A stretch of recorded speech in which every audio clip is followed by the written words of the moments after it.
我叫黃若楠，23歲，係一個普通嘅打工仔，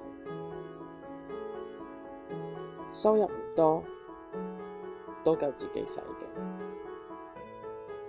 嘅，一直都過住啲好普通嘅日子。雖然係咁，但我仍然相信，終有一日，我可以過啲理想嘅生活，就好似 The Sims 咁。每當我打開呢隻 game，我都會諗起一個人。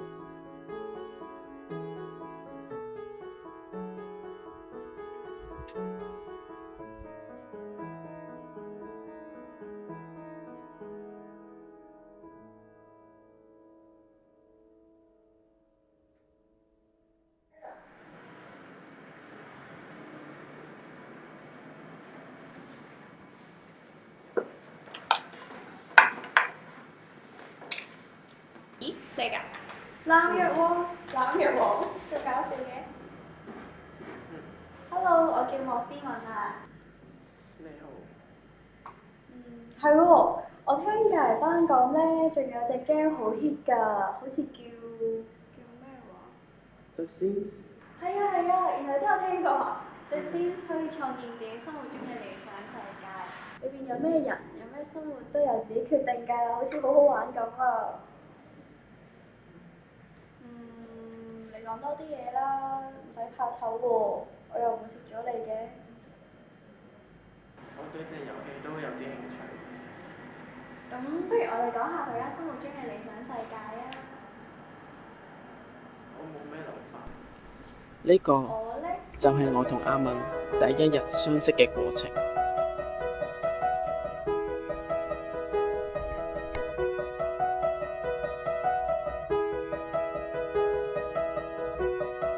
可能因為受到思敏嘅影響，唔多講嘢嘅我，對住佢都不知不覺多咗話題。究竟係因為佢嘅性格而改變咗我，定係因為佢我先改變自己個性格？我唔知啊，我淨係知道呢個女仔喺我生命中開始變得特別。若楠啊，其實我有啲嘢想問你。做咩啊？想食雪糕啊？我可能離開香港。做咩無啦啦離開香港？其實我屋企人想我走好耐㗎啦，我會考又考得唔係幾好。咁你幾時走啊？過幾日咯。你冇咩想同我講啊？去到外國都幾好啊。你捨得我㗎啦，冇咗你，咁我點算啊？你習慣身邊冇咗我咩？乖啦，你屋企人都想你好啫，唔好發脾氣啦。咁我走啦，既然咁想我走。思敏，我喂，若楠啊，好耐冇見啦。之前係我發脾氣，係我唔啱，對唔住啊。哦，不如你出去陪我買定啲臨審嘢啊。唔啦，我今日要趕功課，陪唔到你。咁好啦，你加油啦。若楠，我可唔可以見下你啊？我想見你啊。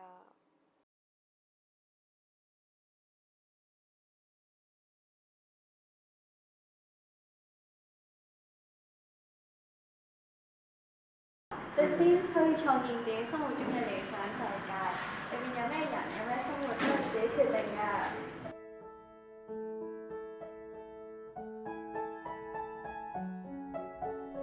送俾你。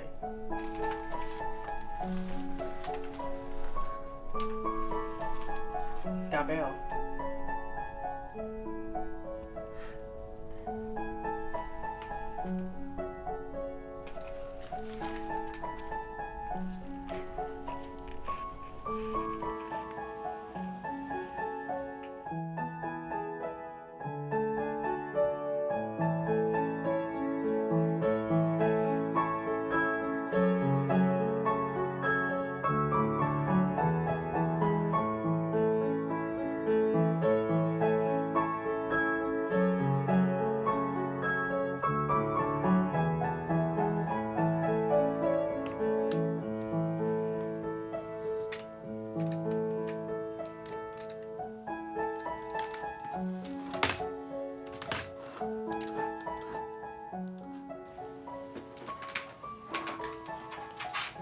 我每日照常返工、放工，生活都開始麻木啦。